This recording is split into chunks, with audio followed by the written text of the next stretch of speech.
Hearing is set for today as lawmakers take a closer look at online child safety. At the same time, Meta is lobbying to avoid penalties tied to child harm claims. Now, late last night, a U.S. district judge also rejected a bid from Meta to dismiss those kinds of lawsuits. Yeah, and we're joined this morning by Assembly Member Josh Lowenthal. Josh, thank you so much for joining us. You've been a leading voice on this issue. Welcome. I appreciate your interest, and I don't come at this as a lawmaker, I come at this as a dad, so it's very natural. I love that, the relatability. Well, hey, first, what is this bill designed to do, and why do you think it's needed?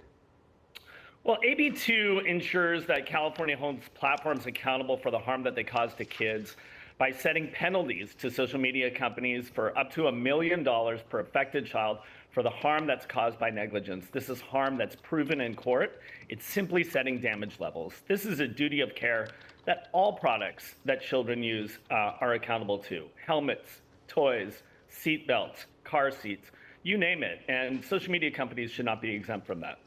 Which, let's get to Meta, who is saying that they should be exempt from that. They feel like they shouldn't be held to the same standards outlined in this bill. What is your response to Meta?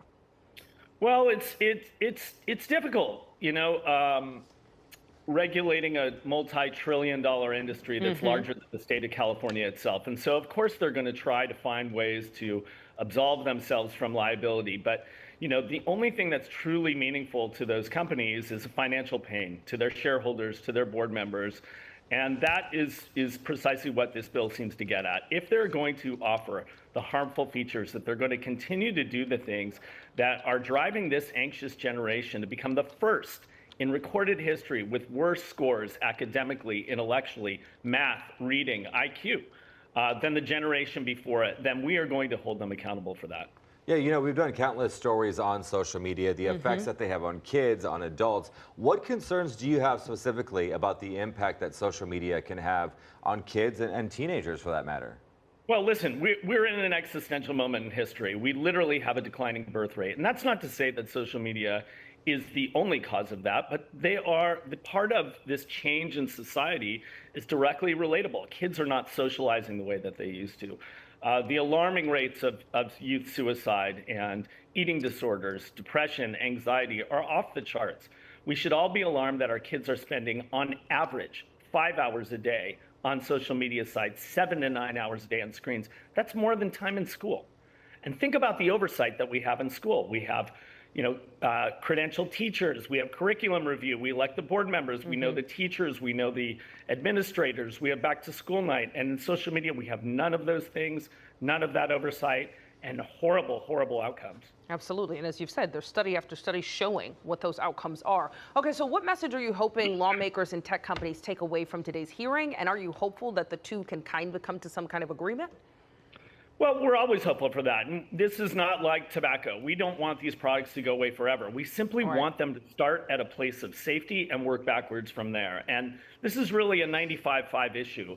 You know, throughout the state of California, throughout the United States, throughout the world, everybody is coming to the same conclusions. And so we want these companies to really listen to us. We want them to hear us in this moment. And we're telling them specifically through this bill and other bills exactly what they need to do to make their products dramatically safer, to make them less addictive, because that's what this is. This is addiction. We need to call it for what it is. And we need them to change their ways, and we're confident that these laws are actually going to change those things. So we need to hold firm at this moment. Are you optimistic that these changes will happen? 100%. I have a very, very strong feeling about today because the people in the great state of California are telling their elected officials this is what they want. This isn't a Democratic issue. It's not a Republican issue. My joint authors on this bill are from across the aisle. This is about parents. This is about the next generation. And very confident there's overwhelming support at this time. And also, let's be real, around the world, you know, we're seeing changes with social media. The United States usually follows the lead in a lot of cases. So.